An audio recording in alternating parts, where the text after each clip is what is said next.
Why is it so hard to forgive? Hi, I'm Reverend Andrew Bozeman, and this is On the Wings of Your Mind. This week our question for discussion is, why is it so hard to forgive? We can cite passages in various religious teachings that urge us to forgive, but for the most part we ignore them. Instead, we give our attention to the many stories in the religious text of the glorious defeat and slaughter of enemies who dared to defy our righteousness and our God-given right to dominate them. So why are we so angry at each other? Why are we so vicious to each other? Scientists who study animal behavior say that animals don't treat each other with the same kind of viciousness that humans do. The only exceptions to that are chimpanzees who've been placed in highly stressful situations with a shortage of resources. Excuse me. And chimpanzees are pretty closely related to humans. So our hatred of our fellow humans is really not a natural instinct. Unforgiveness is not a natural instinct. It's something that's ingrained in us by the force of the cultures we live in. And that conditioning started thousands of years ago. Please, click on the thumbs up button below, and if you haven't already done so, please choose to subscribe. Remember, I would love to see your thoughts, comments, and questions. You can use the chat box on the right side of the screen or the comment section below this video if you're looking at it in replay. Really looking forward to that. So, back to work. Why do we inflict great pain upon each other and find it impossible to forgive? Okay, let's go back thousands of years when humans lived as nomads. Apparently, except for territorial conflicts, there wasn't a whole lot of fighting going on. During those times, spiritual practices were focused on the earth religions, where the gods and goddesses oversaw the growing of crops, the health of the herds, and human reproduction. The level of cruelty that we've seen demonstrated during our various wars and conquest didn't start happening till about 10,000 years ago. That's when the tribes from the mountains who worshiped the sky gods began pouring into the lowlands to rape, plunder, and pillage those defenseless tribes below. The trauma of those vicious onslaughts was so dramatic that it altered the consciousness of those who were attacked to the point that the memory of those cruelties were imprinted on their DNA. So that each succeeding generation after that was born with the memory of those attacks. They were imprinted on their genes. And those memories were reinforced with every attack that plagued them after that, because they were continually being attacked by these hordes. These people began to be born with a strong fear that they would be attacked. And that fear eventually became anger. And that anger became determination. And within those people grew the need to defend themselves and get bloody revenge. This has brought on wars, and each war got bigger and more devastating and more cruel. Along with the escalation of wars came the religious writings around the world glorifying war, glorifying their victory over the enemies, the victory that was condoned and aided by God. Soon, victory over the enemies became something else. It became the drive for power and conquest, the drive to possess all that your enemies possessed. And enemies were defined as anyone who was not you, anyone who was not in your tribe, anyone who was not of your religion. Tribal culture dominated, and world domination eventually became the goal. Genghis Khan, the Roman Empire, the British Empire, the German Empire, all are examples of that drive for world domination. An eye for an eye became the norm. Not only was domination of other people the goal, But domination of nature was also a part of that. Humans became more and more separated from the natural world and from the influence of the natural world because they began to believe that they could do nature's job better than nature could. And they began to eliminate the parts of nature that they felt were not needed, that were a nuisance or apparently of no use. For example, there were the farmers who killed off all the birds who were eating some of their grain. They got rid of those.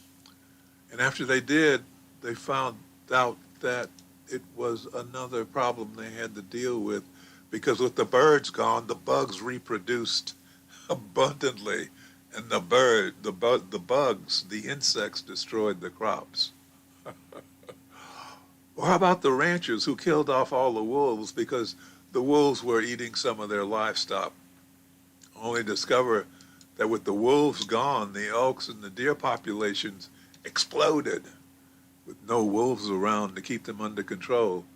So they ate all the grass, and the livestock began to starve. The bottom line is that every violent action on the part of humans began to separate us from our natural connection to spirit. It forced us to rely on our damaged, rational brains that had less and less connection with our hearts. And as I've told you time and time again, the heart is the most powerful, energetic organ in the body. It transmits an electromagnetic field that extends several feet out from our bodies. The heart's electromagnetic field connects us. It connects us to other people because their fields interrelate with our fields. They all come in together. It connects us to the animal kingdom because with animals we can feel them and they can feel us. It connects us to the plant world. Plants respond to our presence. Plants respond to how we treat them. It connects us to the spirit world. Our hearts, our hearts, our hearts, the most important organ in the body. In the best of circumstances, the heart influences and controls the brain. That's in the best circumstances. However, we are in the worst circumstances where the brain ignores the heart and runs roughshod over the world around us. That's what's going on now.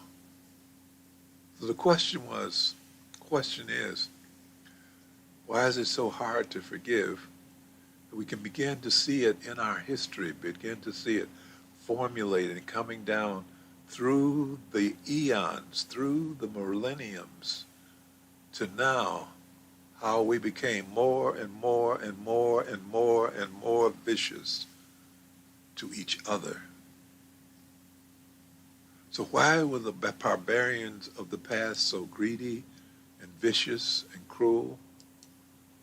Well, I suspect one of the basic factors was scarcity. The tribes that came down from the mountains had to deal with cruel and long winters and short summers. They had shortages of food and other resources. Whereas the lowland people, they had abundance. There was no need and no desire to have what others had because there was plenty for everybody and more to go around. There was no lack. So there was no competition for resources. So there was no need to fight wars or to create sophisticated weapons of war, which unfortunately left them vulnerable to attack and exploitation by those from the mountains who saw them as weak and unworthy to live and to have such abundance. So now we find ourselves in a society where cruelty is the order of the day, where survival of the fittest is the mantra, where sharing one's feelings is a sign of softness, and forgiveness only indicates weakness. We now find ourselves on a path of destruction of our world, destruction of our civilization, destruction of our humanity by the forces of greed, selfishness, anger, exploitation, and ugly rationalism. It is becoming obvious that another way needs to be found before it's too late. We need to reconnect to spirit, though unfortunately it may already be too late to discover that our power is in our peace. Our power is in our peace. Our power is in our love. Our power is in our spirituality. Our power is in our hearts. Let's talk about it more tomorrow. Okay? In the meantime, let's close with prayer. Thank you, Infinite Intelligence, for bringing all of us together in this life so that we may become spiritual warriors and join in the work we have come here to do.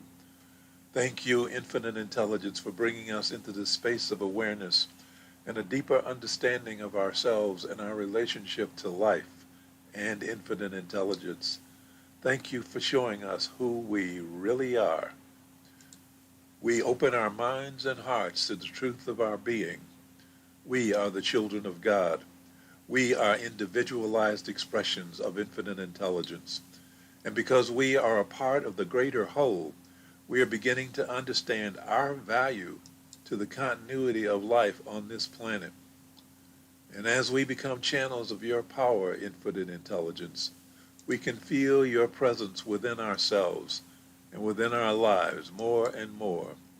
We know that as we feel your presence within our lives every day, we will rise because we are no longer cut off from you by being immersed in the darkness of fear, anger, and the pain of unforgiveness. So we are now restoring our connection through the grace of forgiveness, knowing that as we learn to forgive ourselves for the pain we have caused to ourselves, and as we learn to forgive those who have inflicted pain upon us, our connections will grow stronger, and our lives will grow happier and healthier and more prosperous. And for this, we are truly grateful. As above, so below. As within, so without. And so it is. Amen. Again, thank you for joining me today and in the discussion of why it's so hard to forgive. We'll continue this discussion tomorrow, getting more in depth with what's going on inside of us, what caused us to be the way we are, and how we can overcome the way we are. Because we can overcome it. Hopefully, it's in time to save us from ourselves. But we shall see. In the meantime, I want to thank you for watching. Please click on the thumbs up button below. If you haven't already done so, please choose to subscribe. And I would love to see your comments, thoughts, and questions. Please use the comment section below the video. And I will see you tomorrow. I am Reverend Andrew Bozeman, and this has been On the Wings of Your Mind.